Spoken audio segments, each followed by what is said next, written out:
Podcast sponsorship by Stanford Healthcare, which now has exceptional Stanford Medicine-affiliated primary care doctors located throughout the greater Bay Area.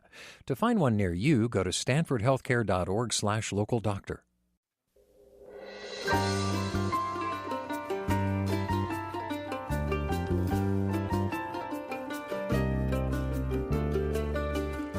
From Contra Costa College in San Pablo, I'm Michael Krasny.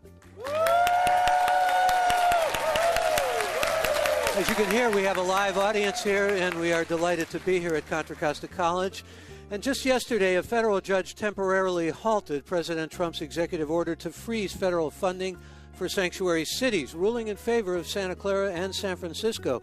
In a special broadcast from Contra Costa College, situated at the border of Richmond and San Pablo, both, by the way, sanctuary cities, we'll discuss the ruling and what it means going forward for the Trump administration, U.S. immigration policy, and Bay Area communities. It's coming up on Forum after this news.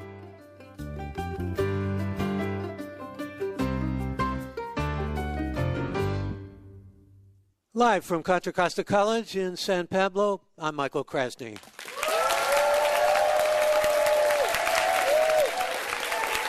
And as you hear, we have been given a wonderful welcome here, and we are delighted to be here.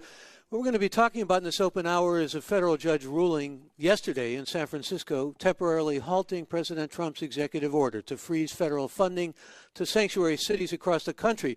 Judge William Orrick said in his ruling that the Constitution vests spending powers in Congress, not the president.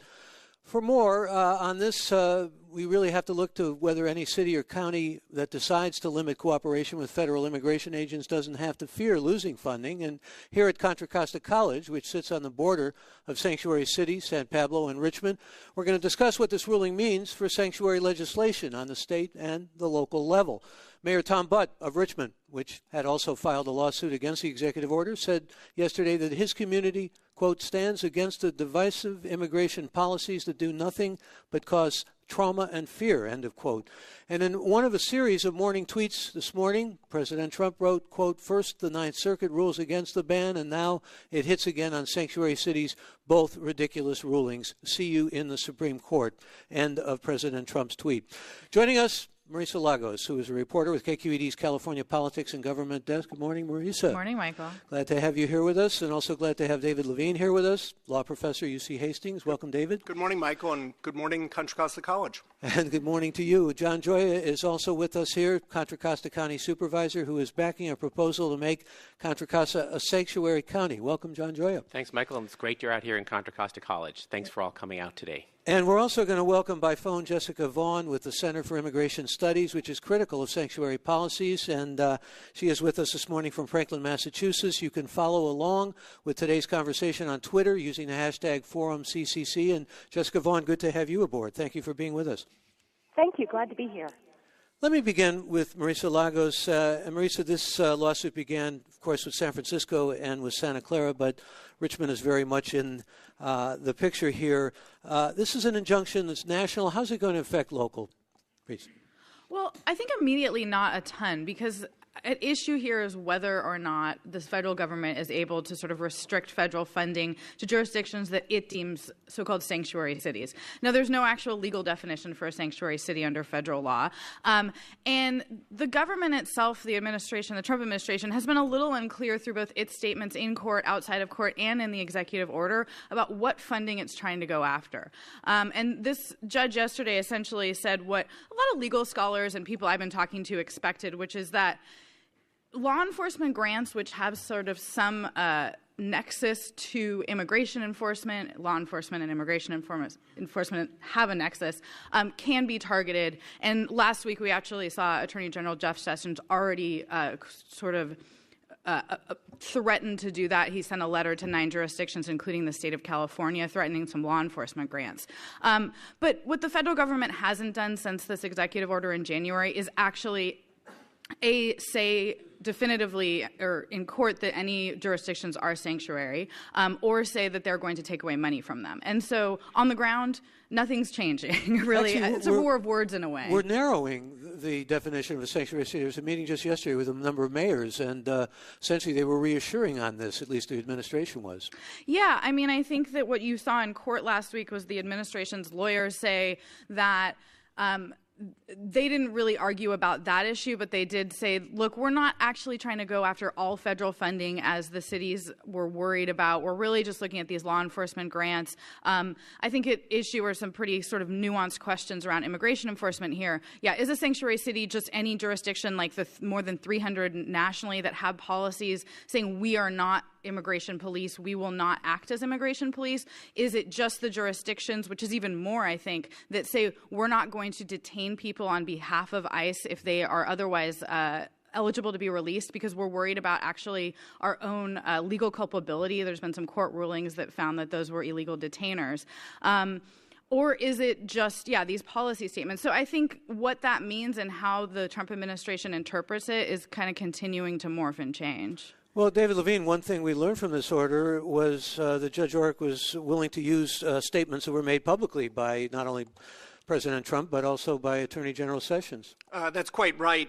This is becoming a bit of a pattern. You might remember with the first executive order case that came out of Seattle and then the second one out of Hawaii, both of those judges, in looking at the so-called Muslim ban from Muslim countries, did rely on out-of-court statements by the president and by the president's senior advisors. And once again, that was done. And the Ninth Circuit specifically approved that in the first appeal. So those statements are proving to be very, very important in the case. Well, Reince Priebus said they're going to appeal. President Trump earlier today tweeted that we'll see you in the Supreme Court and so forth. What's the likelihood of an appeal going all the way to the Supreme Court and actually, especially now with a new member of the Supreme Court, going the way the administration wants it to go? Well, it could go to the U.S. Supreme Court, but I would hope that cooler heads will prevail in Washington because this order of Judge Orrick's is pretty bulletproof. It's a preliminary injunction, but if it went to the Ninth Circuit, I think it's pretty likely that the Ninth Circuit would affirm this order. And at the U.S. Supreme Court, the fundamental problem that they're going to have is getting 5 votes, and the precedent that Judge Orrick relied on are precedents from a guy named Justice Scalia and Chief Justice Roberts. So it's going to be tough to find 5 votes to overturn this, I think. Well, let me actually bring in John Gioia, who's here with us. You want to move the sanctuary status forward to the county level? Why? I do. And let me just say first, I think it's important to note that this federal court decision was a victory for those of us in local government at cities and counties to pursue the practices that we believe are most effective in keeping our communities safe and making them stronger, and frankly also a victory for policies that bring us together and not divide us. So while there's no one definition for sanctuary city, it really comes down to the concept that there is limited, not no cooperation, but limited cooperation between local law enforcement and ICE officials because we want to build community trust among all of our communities, including our immigrant communities, so that they can cooperate with us, they can come for health and social services. We want local government to be viewed in a way that people feel comfortable to go for services. In fact, having a sanctuary policy helps us in public health. An example, we are already getting stories of families, hardworking immigrant families, canceling appointments for mental health and healthcare services out of fear, out of anxiety, out of mistrust. We want those folks coming in for services. We don't want to discourage them. That's why we want to look at some kind of sanctuary policy with law enforcement. Our health and social service agencies in practice already have such a policy. We just recently expanded health care to undocumented adults at the county last week. So we're fine on the health and social service side.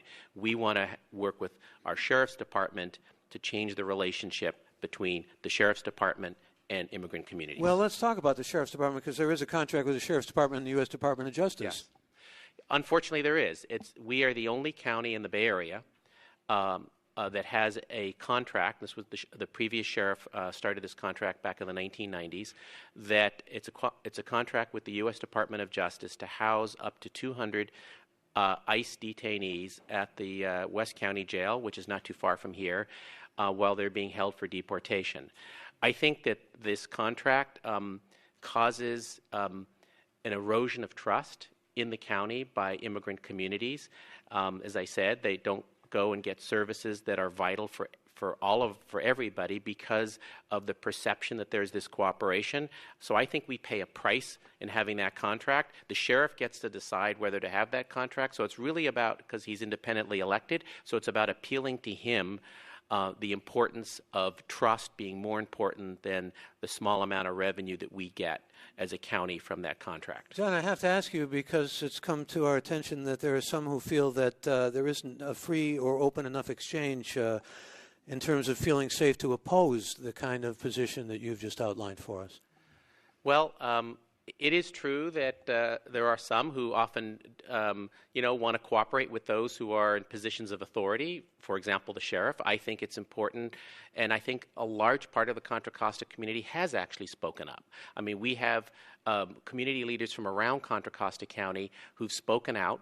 I see there's some here in this audience today who've spoken out against having this ICE contract, and I think that's the only way we are going to get public officials like the sheriff to see that it has more harm than good for the county.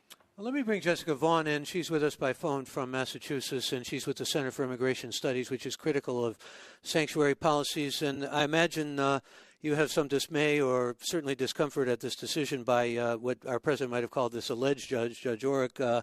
But I'd like to get you, Jessica Vaughn, to respond to what you've just heard. I mean, the idea of ICE wanting felons to be held should be in line, as you see it, with the law, huh?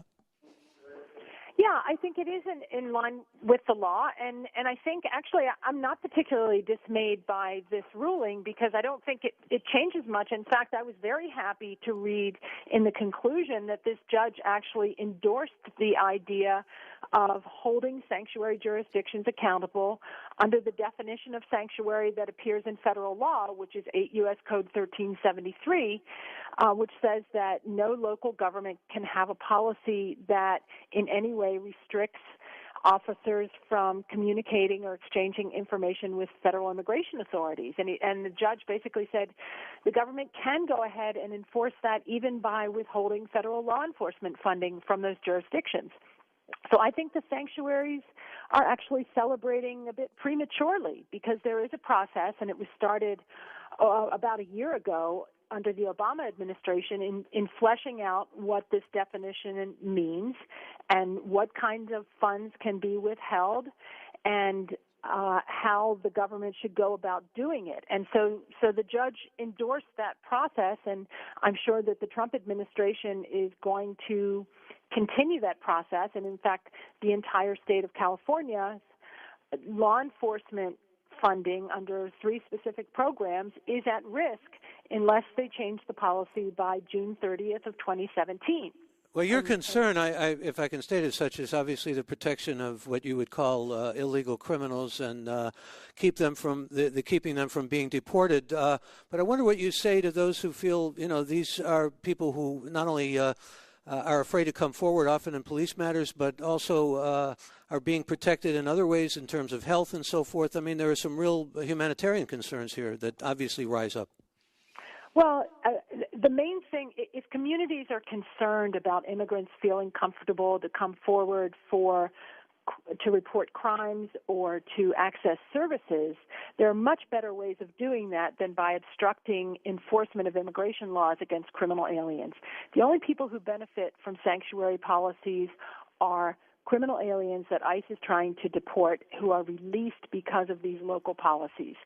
If communities want to improve trust, what they ought to be doing is going out into the community and saying victims of crime and witnesses to crime are never targets for immigration enforcement unless they're also criminals. That's the most positive thing they could do. And you can do that without interfering with the federal government's legitimate mission of enforcing immigration laws, which, by the way, protect all of us in the community. Hi, Marisa That's Lagos what wants in immigration law here, our reporter for KQED's California Politics and Government. Des Marisa, please. Yeah, I mean, a couple of things I just would note. I think what Jessica's referring to about Section 1373 is this federal law that requires communication between the feds and local law enforcement on these matters. And what the state of California and a lot of these cities say is we do that because when somebody's booked into jails, for example, their fingerprints are automatically sent to the FBI and to Homeland Security. We do communicate with them. Last week, as I mentioned earlier, the Attorney General sent a letter to 9 jurisdictions, including the state of California, saying we will take away in California $18 million in annual law enforcement funding to, I think, 32 counties around the state. And you have until June 30th to respond and prove to us that you're complying with this communication requirement.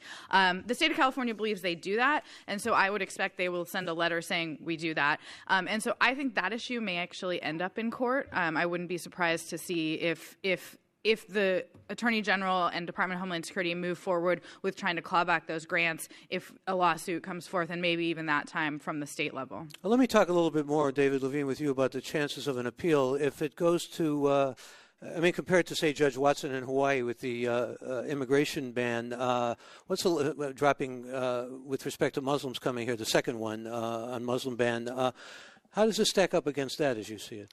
Well, if I had to argue one of these two for the government, for the United States government, I would rather take on Judge Watson rather than Judge Oreck in the decision yesterday, and here's why.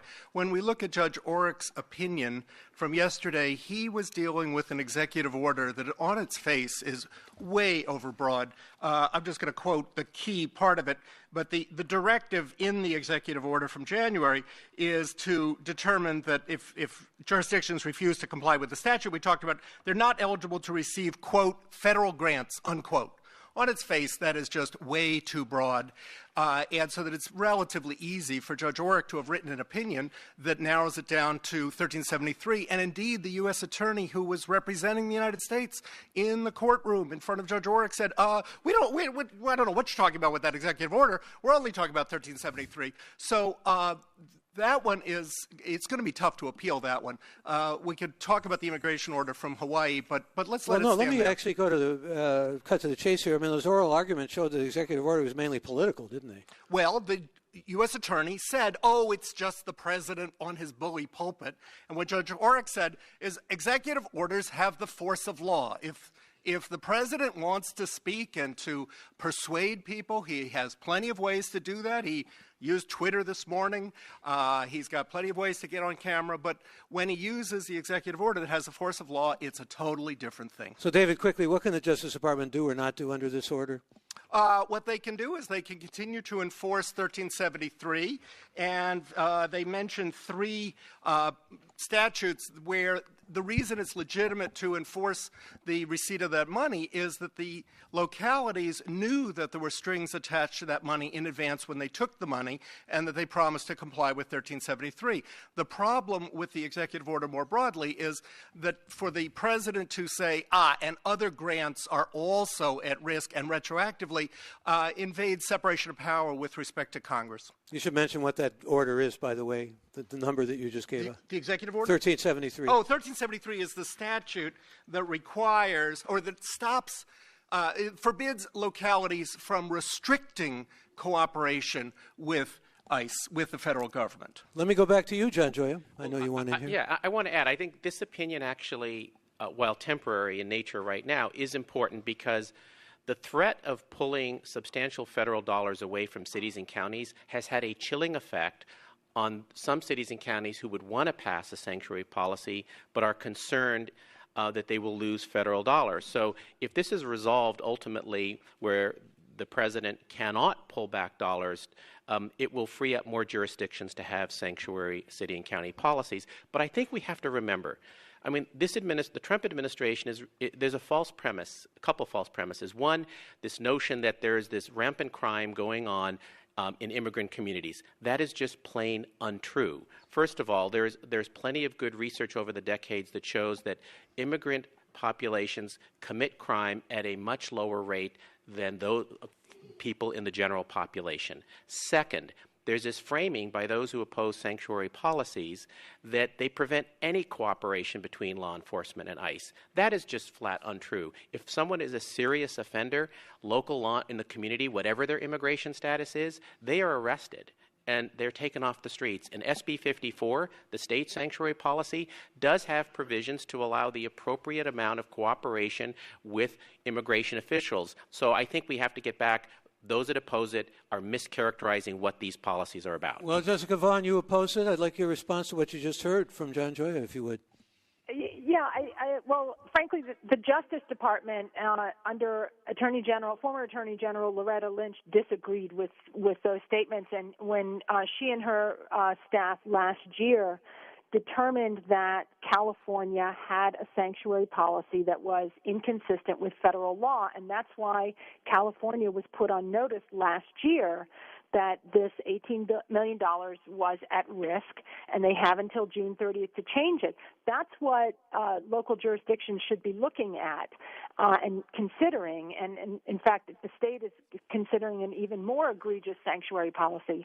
It's so ironic that this ruling came down in the city where the event that was the catalyst for this whole discussion on sanctuaries happened, when a woman named Kate Steinle was murdered by a man who was released by San Francisco's very egregious sanctuary policy. There's, the federal funding issue is not the only one. There's a human cost to sanctuary policies, and I think it remains to be seen whether members of the community are going to be willing to continue to put up with that cost for the political benefit that some mayors and city councilmen think that they get by enacting sanctuary policies. And again, Jessica Vaughn is with the Center for Immigration Studies, critical, obviously, of sanctuary policies. We're coming up on a break here. Marisa, I want to go back to you, Marisa Lagos. Maybe talk a bit about state laws around sanctuary, how that ties in with cities and counties. Yeah, so the state several years ago, when there was this debate happening under Obama, which you may remember, Jessica's right. I mean, a lot of people called him the deporter-in-chief. So it's not as if these sort of clashes between the federal government and state government are entirely new to Trump. There was an act passed at the state level called the Trust Act, which did restrict the ability of local officials to do these detainer of folks in jails just for ICE, if they were otherwise going to be released.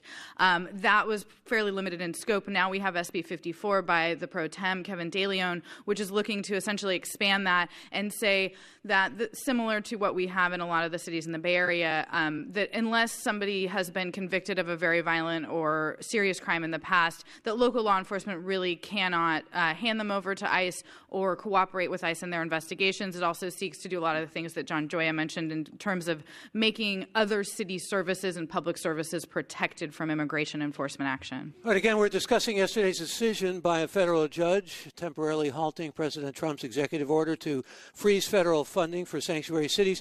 We'd like to invite questions from the audience. If you have a question for our panel, please just raise your hand. We will come to you, and you can also tweet us at KQED Forum or post your comments at our website, kqed.org/forum. Or please feel free to call us at our toll-free number, 866-733-6786. That's 866-733-6786. We'll continue our conversation about sanctuary cities, and we'll take your questions and comments. After a short break, please stay with us. This is Forum on KQED Public Radio. I'm Michael Krasny.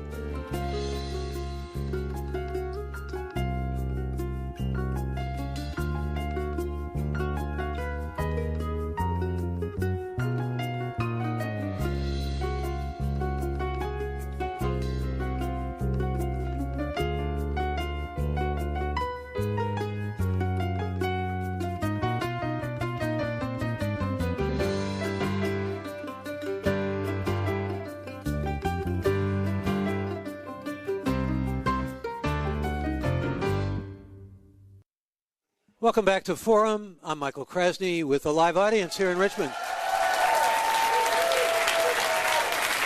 And we're talking about a federal judge's decision just yesterday temporarily halting President Trump's executive order to freeze federal funding for sanctuary cities. Joining us for the hour is Marisa Lagos, reporter with KQED's California Politics and Government Desk, David Levine, law professor at UC Hastings.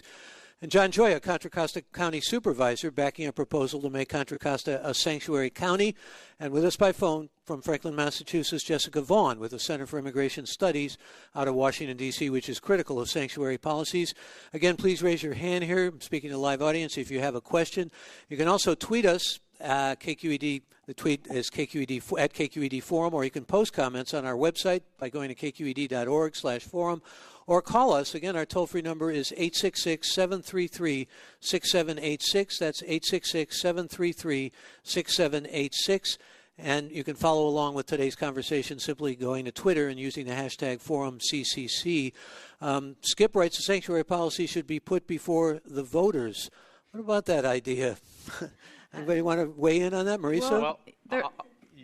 I was just going to say there was actually some recent polls that showed very strong support of sanctuary policies, and that's kind of flipped since Trump came into office. So I think that some of this, again, is, do people understand what they are and what they do? But also I think that there's a real sense in California politically right now, which is a very blue state, obviously, that this is one of the major ways that Democrats are pushing back against Trump. And so I think that sort of from that point of view, there's been some shifts. I just want to also respond to one thing Jessica Vaughn said about the Kate Steinle case, which was a really horrific case in San Francisco 2 years ago. I was digging back into that, and I think it's an interesting one that really shows some of the holes in both local and federal law enforcement. The suspect in that case, which has not gone to trial yet, had been deported 5 times by the federal government. He had been in jail, or in federal prison rather, serving out a sentence for coming back into the country illegally. They transferred him to San Francisco on a 20-year-old marijuana misdemeanor charge, which then never got prosecuted because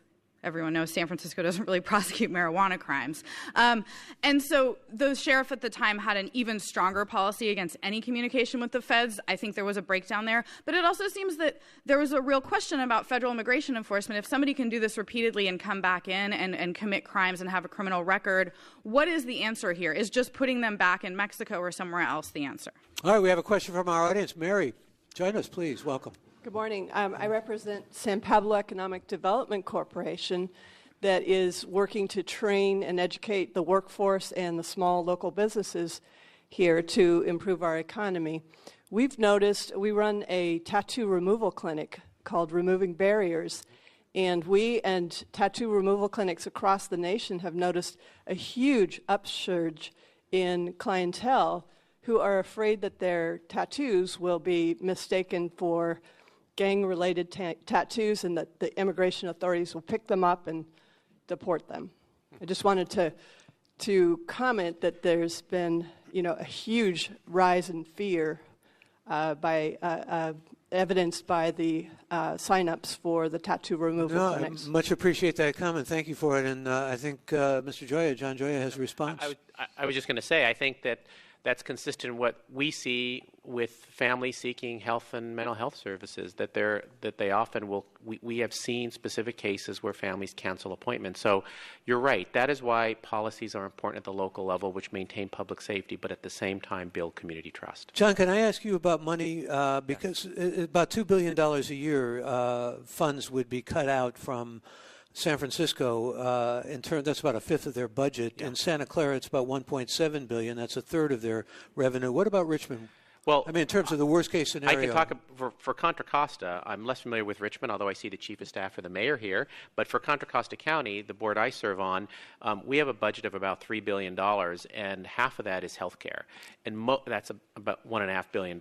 And most of that are federal reimbursements. So if the president's orders go as far as cutting back federal funding for health care, including Medicaid reimbursements, we'd have to close our county hospital. We'd have to close all our 11 clinics. So it would have huge implications for the health care of all Contra Costans, for the million people that live in this county. So it's significant. And let me go to a caller. David, join us on Forum. Welcome. You're on the air.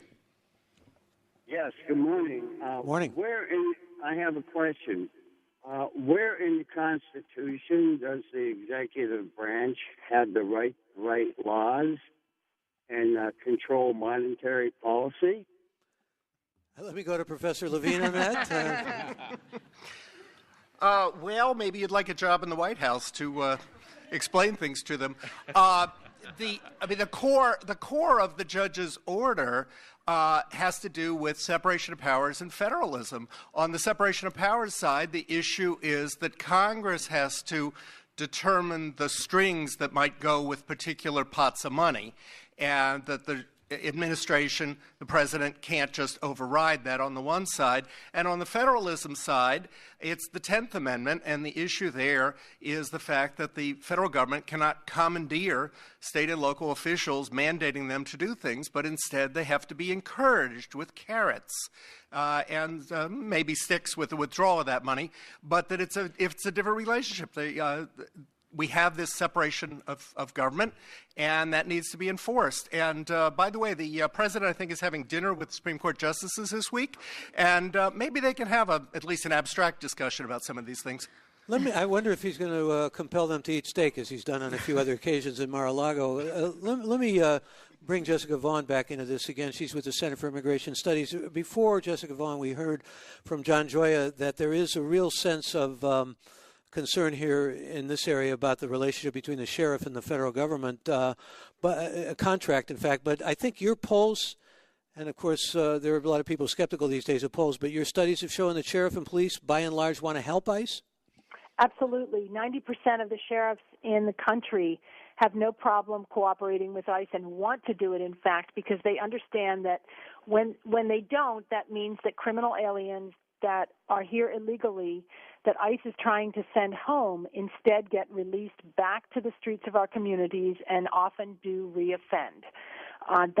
That's the real reason for not having sanctuary policies, and that's the reason why the Sheriff's Association of California was opposed to the Trust Act and why they opposed SB 54, this new proposal to make California an even more obstructive sanctuary.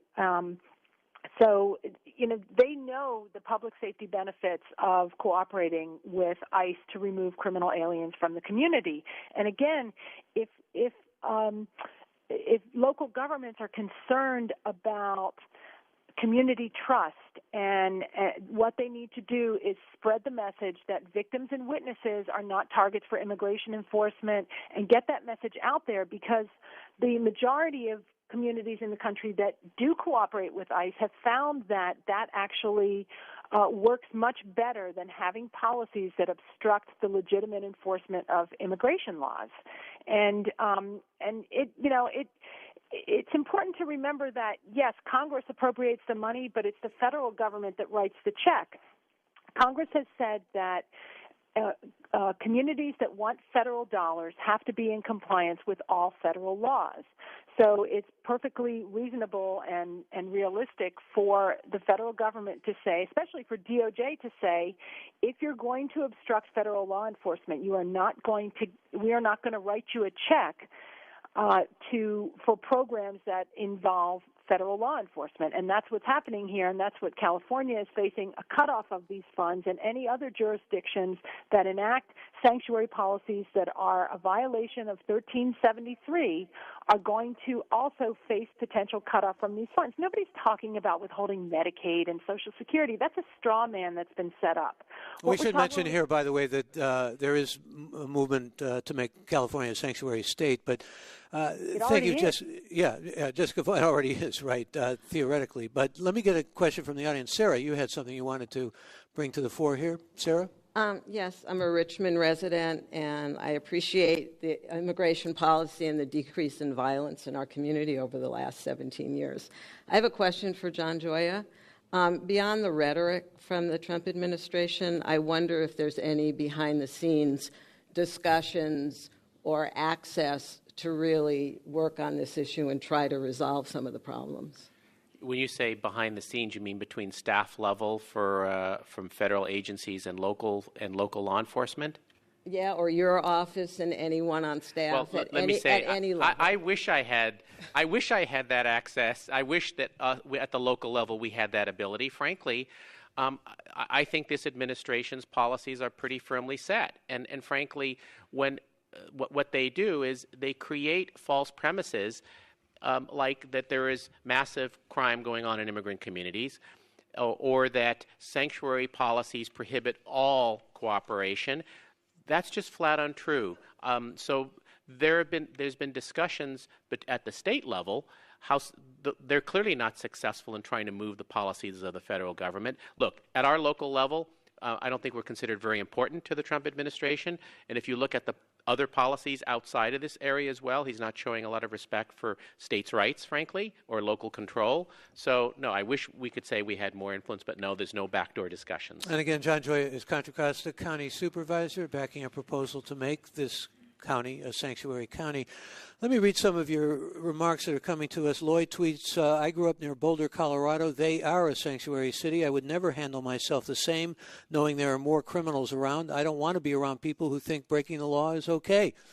And Dan writes, I agree with Judge Orrick 100%. You can't threaten to withhold funding just because you don't get your way. That's not how it works. Let me go back to our audience. And Rachel, you have a question or comment? Yes, good morning. Hi. My first question, I have two questions actually. My first one is for John Gioia. I'm curious if we're doing outreach just at the county level to our immigrant and undocumented communities, not only let them know that they're safe to continue to access our resources, but to also communicate that they're valuable. So I'm curious what our outreach efforts look like. And my second question is general, and it's about, so if we as sanctuary cities are being threatened to have funding pulled at the federal level, but beyond law enforcement, what other specifics are we looking at? What other funding is actually vulnerable? I think where a lot of the outreach is occurring are by the great staff that we have in our health and social service departments within the county who work also with community-based organizations. I mean, we see a lot of families for services and with our community-based partners. And so that contact and outreach is really one-on-one, family to staff to family, where they're assuring them, look, you're going to be safe coming to us for services. So that happens. But people also read, what they read in the paper is, gee, there's this ICE contract, or the Trump administration is saying this. All that affects people's actions as well. But we try to assure people, and it's really done through our great staff. We have thousands of employees who serve this whole county, and they're great. Funding. I disagree with Jessica's notion that this can't extend to federal funding on health care. I mean, if the state passes SB 54, it would potentially put at risk funding that comes, healthcare funding that comes through, federal funding that comes through the state of California to us. So this is significant. And there's been no clear delineation by Trump about what federal funding he's talking about, which has a chilling effect, and that's the problem. In county government, a lot of our funding is federal funding. Not the case as much with cities, some cities, but counties get health and social service funding that flow. In fact, our Head Start preschool, we run preschool around Contra Costa County. Most of that funding comes from the federal government. We would have to close our preschools, Head Start preschools, if we lost that funding. Well, first to Professor Levine and then to Marisa. David Just Levine? briefly on the executive order. The executive order speaks of federal grants in general, and one section that was challenged says all federal grant money that is currently received by any sanctuary jurisdiction. So the risk is there on the face of the order, not as reinterpreted by Judge Orrick. We're talking about a factor of 1,000th, maybe $1 million for San Francisco rather than $1 billion at stake. So it's a very different situation. Marisa Lagos. Yeah, I mean, I think that's sort of what we're hearing. Jessica said nobody's talking about Medicaid funding, but the administration's been a little bit unclear about what they're talking about. In the order, as Professor Levine noted, they made it very broad. In comments, Jeff Sessions and the president have, I think, mostly insinuated that this is aimed at pressure more than actually withholding funding, but they've also made some very, I think, threatening remarks. And then in court, the lawyers sort of tried to walk that back. And so I think that was the basis of these lawsuits by the cities and counties was, we don't know what you're talking about. And if you take this to its extreme, it would be very harmful. And let's hear from you on this, Jessica Vaughn, if we could. Well, what they're talking about, the executive order told the Department of Justice and all federal agencies to look at federal grants that could possibly legitimately and reasonably be withheld from sanctuary jurisdictions. And, what we're talking about here are discretionary grants. There's very established case law that grants that are made on a discretionary basis by the federal government, grants, not entitlements, can be withheld if jurisdictions are not meeting criteria that are established by the government. Sometimes those criteria are established by Congress. You're talking like about. I'm sorry, we're cross-talking here for a moment because I want to get on the record Medicare grants particularly because there was a ruling in 2012 by the Supreme Court on that, yeah? That's more of an entitlement program. That's not a discretionary grant. It's also established that the grants, that this withholding of funds cannot be coercive, and that's generally taken to mean making up more than 20% of a jurisdiction's budget. So, it's not a great mystery as to, what the parameters are here. And I think we all know that federal grants have been withheld from schools and from jurisdictions in the past for all sorts of different purposes, whether it's, to get jurisdictions to change the drinking age or to do other certain policies that are considered beneficial by the federal government. So it's not like this is, some new approach here. And given the very severe public safety problems that are created when local jurisdictions release criminal aliens that ICE is trying to deport, there's a real federal interest in protecting the safety of everyone and also in protecting the federal government's ability to do its legitimate immigration enforcement mission. State and local government should again not with the be Center able for to Immigration Studies. I'm sorry, I'm going to break in here because we want to go back to our audience here. And let me get Kate in the audience who is waiting patiently to join us. Kate, go ahead, please. Hi, thanks a lot. In the interest of post-election clarifying facts, I'm wondering who's in charge of making what an alien can be arrested for clear, because it seems to be unclear to everybody. The people here illegally don't know what they can be arrested for. Who's at the top of ICE making these decisions? How can that information be clarified so that there's not this battle back and forth about what the actual truths are? You want to help us here, Marisa Lagos? Well, this is our system of democracy. A lot of this is up to interpretation, and that's why... You can tell from her voice, though, it's vexing to many people. Yeah, and as we've seen different administrations interpret case law and other federal statute differently, as we've heard on this panel, we have, people sort of looking at things and hearing things differently. Again, I think that to step back and sort of look at, I'm a political reporter, right? So when I look at the politics of this, I do think that as sort of chilling as some of this has been in California, the point that Sessions and Trump are probably trying to make is more symbolic in a way. They are trying to pressure jurisdictions to back off of these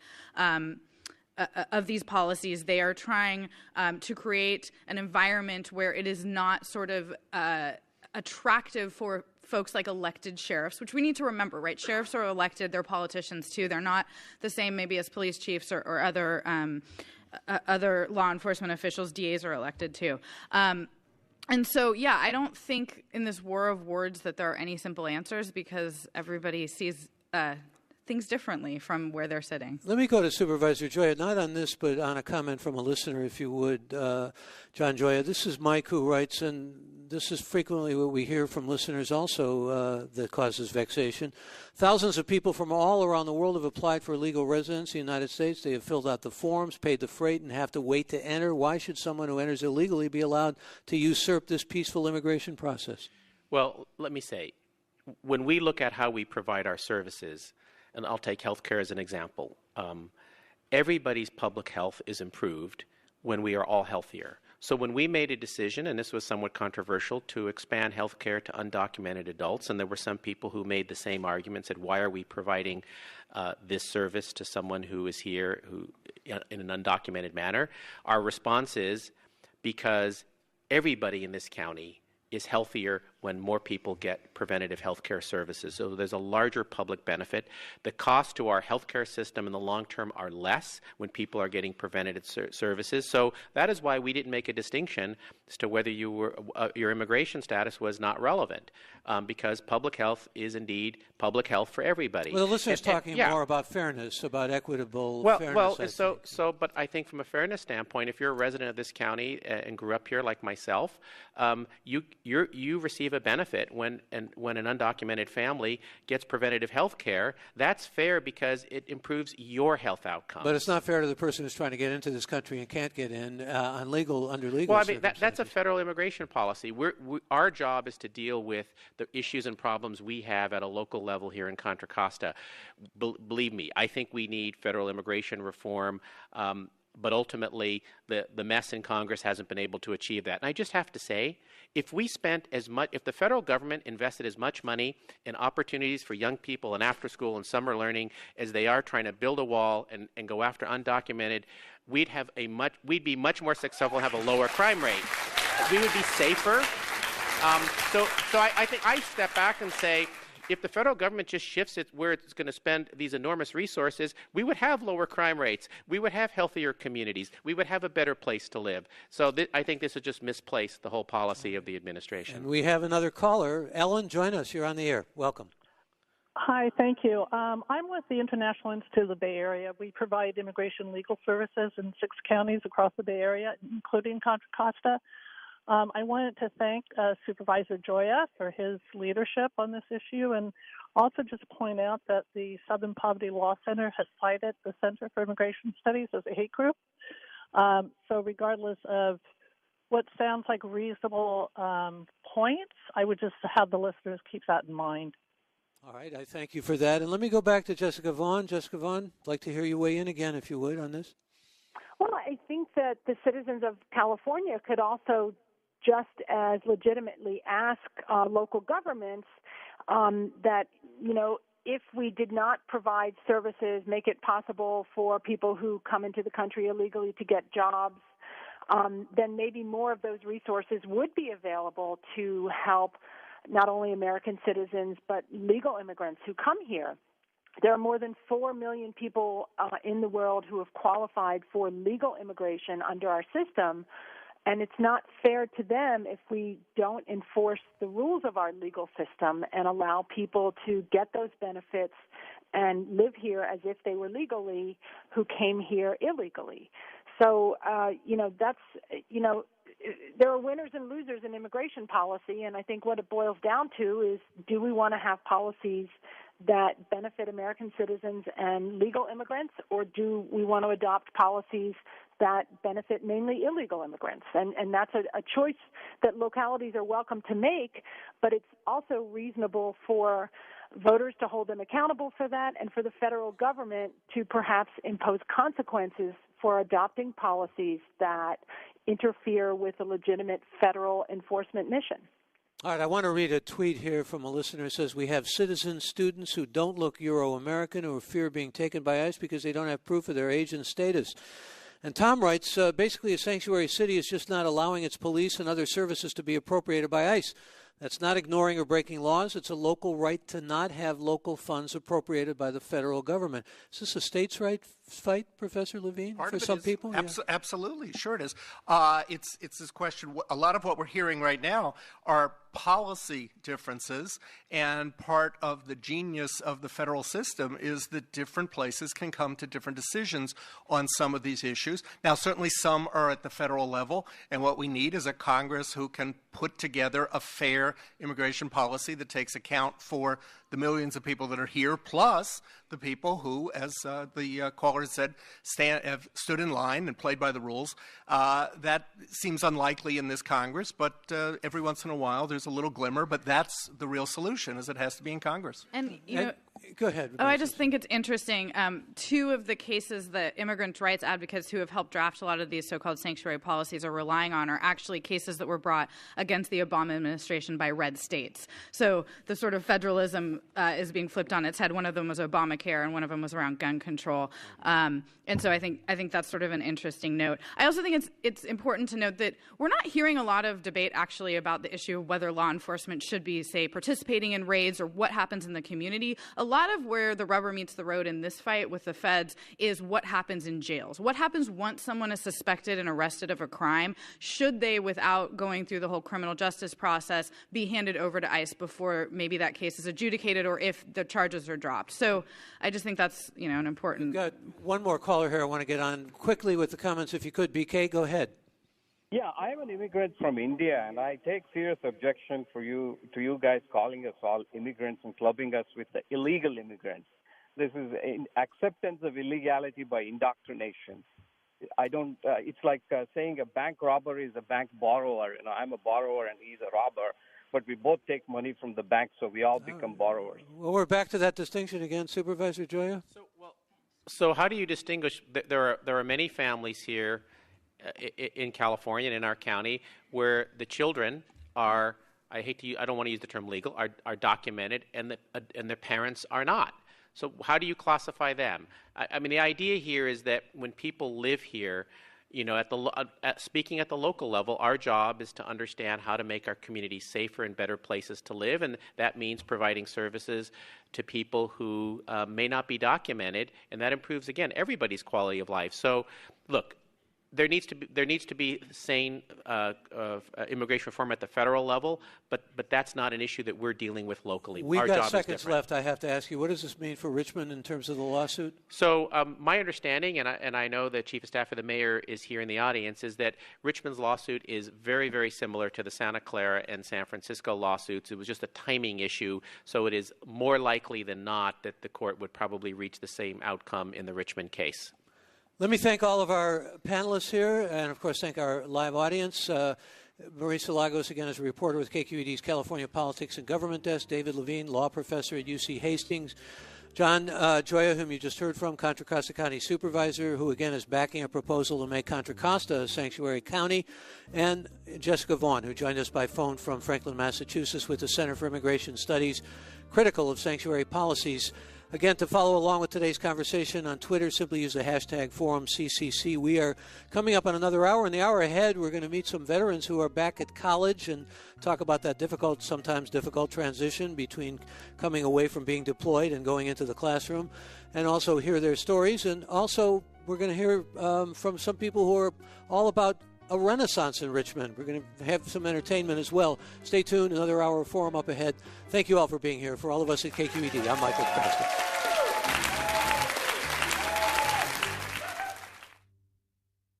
Funds for the production of Forum are provided by the members of KQED Public Radio and the Germanicos Foundation and the Generosity Foundation, and by Jan Schrem and Maria Minetti Schrem, founders of the Minetti Schrem Museum of Art at UC Davis, which preserves the legacy of renowned artists such as Wayne Thiebaud for future innovators by dedicating a third of its space to arts education.